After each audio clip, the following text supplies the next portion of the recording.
Hello and welcome to this section of the TI-89 Calculator Tutor.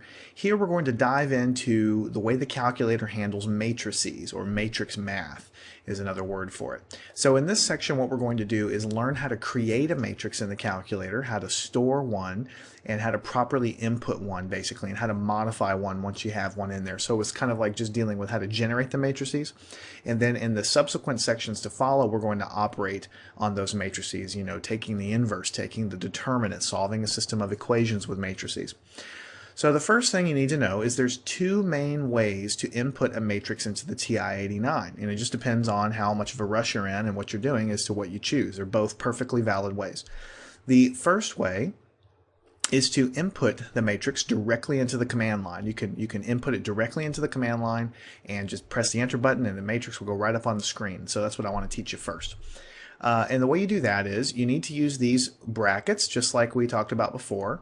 In fact, if you remember from the last section when we were talking about vectors, I told you that vectors were really kind of like a very small matrix, and that's why we use the same bracket.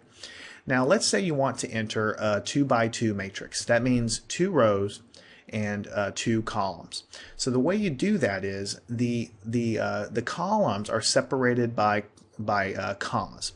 So if you wanted to do 1, 2, this would be like the first row of the matrix. But you have to tell the calculator at some point when to go on to the next row and when to treat the next digits as being on the row below. So to do that, use a semicolon. The semicolon is right here. So you hit second function 9 and it'll put a semicolon there. Let's put 3, 4 and let's close this guy off. You have just input your first matrix into the calculator. 1, 2, and when you have them separated by commas, it's going to assume they're on the same line. When you put a semicolon, it's like almost like a break, and it tells it to go to the next line and put your next guys in. So if you hit enter, the calculator will reformat the way that you would typically see it in a textbook. So 1 and 2 are on the top line, the semicolon tells it to go on the next line, and then 3 and 4. Now let me go over here and modify this some more.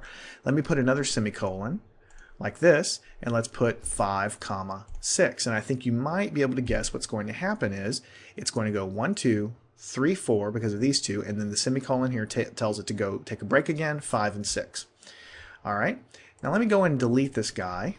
We'll play with this just a little bit more, just to give you a little bit of practice with it. Let's say we wanted to create a matrix that had 4 columns and 3 rows, let's say. So let's go ahead and put our brackets on there. Let's just type some numbers, 4, -2, 3, 4. I forgot our comma there. So we'll put a comma and we'll do 4 like this.